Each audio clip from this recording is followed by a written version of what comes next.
கூடியவர். இப்போ இப்படியும் கொண்டு போகலாம். 12ஆம் பாவத்திலிருந்து பார்க்கக்கூடிய குரு, மறைந்த குரு. அப்போ அந்த 12ஆம் பாவத்தில் குரு மறைஞ்சிடுறார். 12ஆம் பாவத்துக்குடைய பிரச்சனைகளை அந்த மறைந்த குரு நிறைந்த பலனை தருவார் அப்படின்னு சொல்லக்கூடிய ஒரு அமைப்பு அப்படின்னு நம்ம வச்சுக்கலாம். பொதுவாக 8இல் குருவுக்கு மறைவு கிடையாது. 6ஆம் பாவத்தில் இருக்கக்கூடிய குருவுக்கு மறைவு, 12ஆம் பாவத்தில் இருக்கக்கூடிய குருவுக்கு மறைவு. 8ஆம் பாவத்தில் இருக்கக்கூடிய குருவுக்கு பெருசாக நம்ம மறைவை 6ஆம் பாவத்தில் இருக்கக்கூடிய குருவுக்கு தான் மறைவு இல்லை. 8ஆம் பாவத்தில் இருக்கக்கூடிய குருவுக்கு மறைவு இருக்குது. 12ஆம் பாவத்தில் இருக்கக்கூடிய குருவுக்கு மறைவு இருக்குது. அப்போது இந்த 8ஆம் பாவத்தில் இருக்கக்கூடிய குருவும் 12ஆம் பாவத்தில் இருக்கக்கூடிய குருவும் நிறைந்த பலன்களை செய்வார்கள் அப்படின்னு சொல்லியது. அப்போ நம்ம இங்கே என்ன எடுக்கக்கூடிய ஒரு அமைப்பு அப்படின்னு சொல்லி பார்த்தோம்னா, 6ஆம் பாவத்தில் இருந்து குரு பார்த்தால் மட்டுமே, அப்போ இங்கே 6ஆம் பாவத்தை தான் நம்ம பற்றி பேசிகிட்டு இருக்கோம். அப்போ 6ஆம் பாவத்தில் இருந்து பார்த்தால் மட்டுமே குருவினுடைய பார்வை விருத்தி செய்யக்கூடிய ஒரு அமைப்பாக இருக்கும். நிறைந்த பலனை தரக்கூடிய குரு அப்படின்றது 12ஆம் பாவத்தில் இருக்கக்கூடிய குரு நேர் 7ஆம் பார்வையாக 6ஆம் பாவத்தை பார்க்கக்கூடிய ஒரு அமைப்பு என்ன பண்ணுவார்?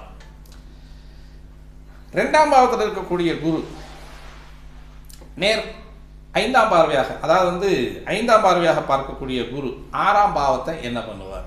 இப்படி பார்க்கும் பொழுது 10ஆம் பாவத்தில் இருக்கக்கூடிய குரு 9ஆம் பார்வையாக 6ஆம் பாவத்தை எப்படி பார்ப்பார்? 12ஆம் பாவத்தில் இருக்கக்கூடிய குரு நிறைந்த பலனை தரணும் அப்படின்னா 12ஆம் பாவத்திற்கான பலனையும் தரணும், அவர் பார்க்கக்கூடிய 6ஆம் பாவத்து பலனையும் அவர் தரணும் இல்லையா? அப்போ பார்க்கக்கூடிய இடத்தையும் விருத்தி செஞ்சு வைக்கணும், இருக்கக்கூடிய இடத்தையும் விருத்தி செஞ்சு வைக்கணும். இங்கே ரெண்டுமே கரெக்டாக பார்த்தீங்க அப்படின்னா 12ஆம் பாவம் விரயஸ்தானம். இப்போ விரயஸ்தானத்தில் இருக்கக்கூடிய குருவனுடைய அமைப்பு அந்த இடத்த விருத்தி பண்ணணும்னா 6ஆம் பாவத்தில் என்ன பண்ணணும்? அவர் சம்பாதிக்கணும். 6ஆம் பாவம் அப்படின்னு சொல்லக்கூடிய நமக்கு என்ன, நம்ம பார்க்கக்கூடியது எல்லாமே நெகட்டிவ்ல தானே பார்ப்போம். கடன், பகை, நோய், சத்ரு எல்லாத்தையும் சொல்லிடுவோம்.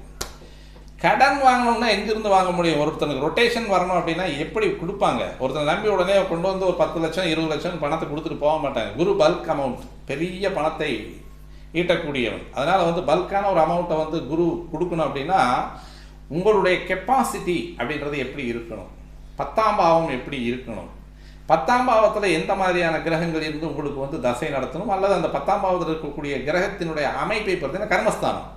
கர்மஸ்தானம் வலுக்கும் பொழுது 6ஆம் பாவம் அப்படின்னு சொல்லக்கூடிய உங்கள் கரியர் வலுந்து நிற்கும். அப்போ வலுத்த ஒருத்தனுக்கு தான், ரொட்டேஷன் இருக்கக்கூடிய ஒருத்தனுக்கு தான், தொழில் இருக்கக்கூடிய ஒருத்தனுக்கு தான் ரொட்டேஷனுக்கு பணமும் கடனும் கிடைக்கும். உங்களுடைய சிபில் ஸ்கோர் பார்க்காம பேங்க்கில் தர மாட்டான், கடன் தர மாட்டான். அப்போ உங்களுடைய ரொட்டேஷன், அதாவது நீங்கள் சம்பாதிக்காமே இருந்தாலும் உங்களுக்கு அக்கௌண்ட்டு காமிச்சு உங்களுக்கு நிகர லாபமே காமிச்சுட்டு இருந்தீங்கன்னா லோன்